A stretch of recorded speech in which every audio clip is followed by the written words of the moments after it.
Hey, everybody. Thanks for joining today. This is Jamie McDonald from the Game Agency. Thank you for coming on to learn about the security of the Training Arcade platform. Today, we're going to show you how the Game Agency takes very seriously the security of your data and content for the games that you build within our platform. This is going to be a short 15-minute webinar, and we're going to save a few minutes at the end. So anyone who has questions, please feel free to use the Q&A and we'll address them. I'm also going to be recording this, so at the end, I will make sure to send a copy of this out to everyone who attended today. What I'd like to do is turn this over right now to Joseph McDonald. Joe is our one of our co-founders and managing partners of the Game Agency. He is also head of production and kind of our go-to guy for everything security related. So Joe, I'm going to turn the presenter role over to you right now, and you're on.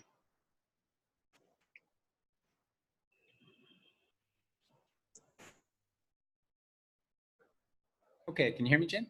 Yes, go ahead, Joe. Can hear you. Excellent. Okay, thank you. So my name is Joseph McDonald. I'm one of the managing partners, as Jamie said, of the Game Agency, and I've been leading up the effort on the production side for the Training Arcade since its inception. So I'm really familiar with all of the ins and outs and nooks and crannies. So first, I want to do a quick little overview of the Training Arcade for anyone who isn't familiar. The Training Arcade is a SaaS solution. It lives online in the web. It's a library of fun and effective games that you can quickly customize with your own training content and deploy those games. The platform includes a robust analytics dashboard. So once your learners have played the games, you can track rich data on individuals and groups, understand behavioral patterns, and track a whole host of stats. We've done some webinars in the past where we go over the analytics, and we can share that with you as well if that's an area you want to focus on. The purpose of these games is to complement what you're already doing. So these are great ways to increase engagement and knowledge retention. Games provide a great practice playground for your learners and keep them focused on the content. There are 7 games in the arcade. We are launching another one in about 2 weeks that we're very excited about, and we're going to send out some announcements, and you'll learn about that shortly.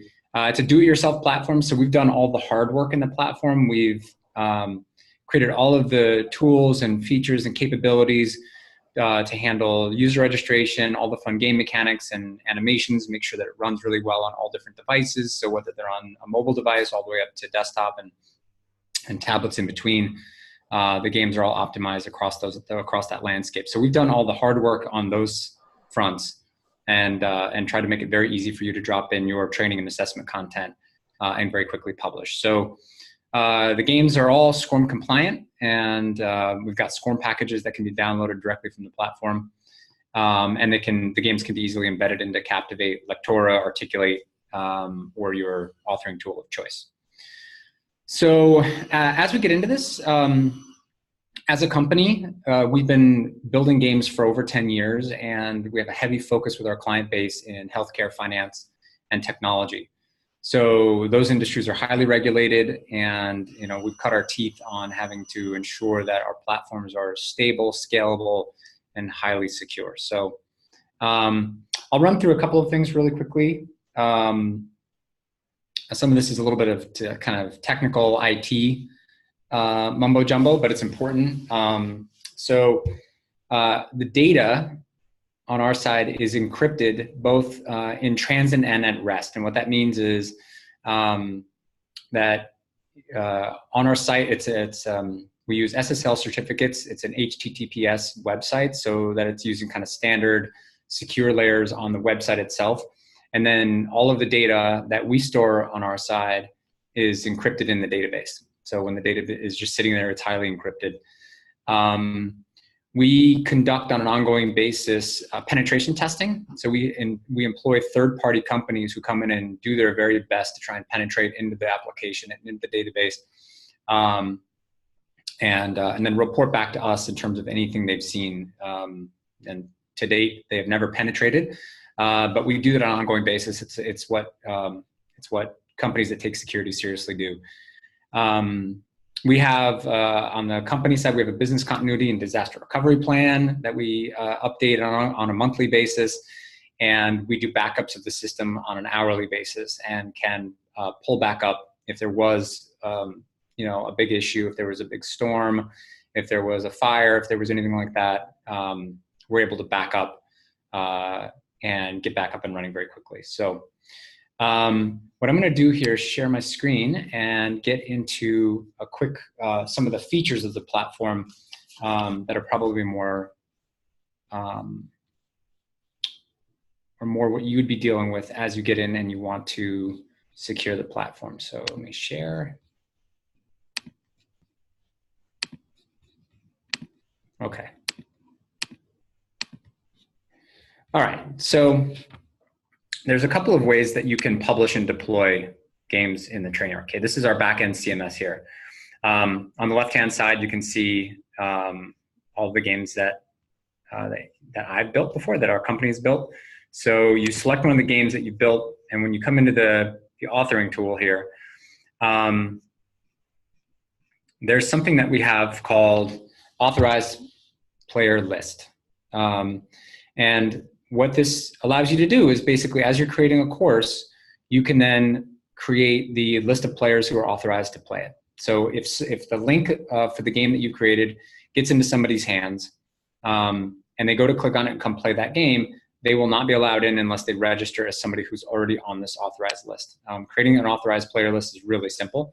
You can see right here we have a couple of lists already created. I'm just going to move this here. Let's add a player list. So you have a couple of options here. You can, if you have a list of employees that, let's say, make up your leadership team, or if it's the entire company and it's sort of a new initiative, you can upload a CSV file with all of the authorized email addresses in one file swoop. Or if it's a smaller group, you can add people on a one-off basis. So this is new employee training. And then what you can come in here and do is just add a name. And if you're doing 10 or 15 or 20 people that week in a live instructor-led training course, you can do that. Once you've saved, that list now is in your library of lists of employees who are authorized to play a particular course. If I come back over here and I just I'll quickly grab this first game.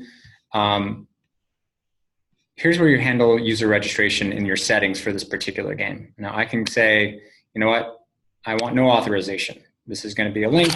There's not too much proprietary information. You could choose that. Or you can say, give me an authorized player list. You are then asked to pick which list. And now we just did our new employee training. You can add that. That now, once you save the game, that's now the only way that those users can access that particular course. So authorized user list is a really easy and highly effective way at locking down who can gain access to that particular title or that particular course. We also have some more advanced features. So we now have single sign-on embedded in the platform. So for clients that have a single sign-on provider, that they have all of their different tools in the company routing through a single sign-on provider, your IT folks or the person in charge of managing that single sign-on service would just come into this tool, and these are all kind of encryption keys and authorization keys that you add to that particular course. You hit save, and there's some stuff that has to happen on the SSO side internally from your IT folks, but that would then allow your users to be signed into your primary system of record. And when they go to click and play on the link, it would confirm with our system that that person's authorized, and they'd be off to the races. So that is that kind of sums up our registration. If I come in here and I will pull this back up, there's some other ways that you can handle registration, but those two features are examples of how to truly lock this down. So authorized player list and single sign-on give you complete control over who can access that particular game. there are also some additional registration. I go no authorized user, but we're going to require registration. This is where you'd set different fields for what you're going to require from the player when they sign on. And I apologize for any background noise if you're picking it up. This is there's some construction next door to our office here. I'm going to quickly go to this Publish tab. So once you've created a course, there's a few things you can do. You can take every game is provided gets a unique web link. So this is the web link for this particular course. If I copy it and I open up a fresh browser here and drop in, that's how you access that particular game. So when I come back here, there's this additional layer that you can set that URL to private. And what that will do is it essentially adds a unique hash, a unique code or key at the end of that URL, which means that no one could accidentally stumble upon your link. It's going to have some, if I do this here, you'll see it. So only authenticated users can access the game who have that link with that unique key. So that's one additional layer. And then down here, for ease of publishing into your LMS, are our Scorm package download. So I clicked on the Scorm 1.2. It dropped a Scorm zip file here. If you load that into your LMS, this comes with all of the information on this particular game. What URL link does your LMS need to call out to do it? It also has the HTML iframe code built into it. So so literally there's nothing else for you to do on the LMS side. You load that course in, and that course will appear on in your LMS, and players can access the game and be playing the game. So James, I think that covers all of the stuff we had on the list for things to do. So we can open up for any questions. Great. Open the Q&A here. Yeah, there's a chat feature. So anyone on the call right now, if you have a question, please type it in and we can address that for you. It looks like there may be one question, Joe, from Letitia. I don't know if you can see this, Joe, but is there a way to bulk upload a list of authorized players? Is there a limit on the number of authorized players that can be added to any single list or course or in total? So Letitia, as far as bulk uploading lists, yes, absolutely. You can upload a CSV file with a list of users. And then Joe, do you want to address any limitations on number of authorized players? Yeah, no, there is no limit. We do have some subscription tiers, but outside of that, in terms of, I think we have a subscription tier that takes it up to 5,000 users, and then a subscription north of 5,000.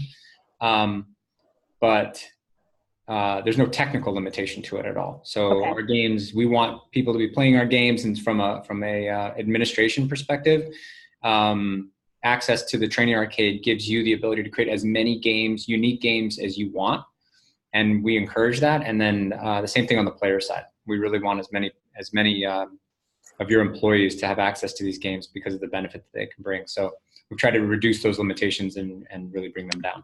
And Joe, one more question came in. I don't know if you saw it, but they want to know how do we remove lists if they're required for like GDPR or government, a list that's already in there? How do they take that out?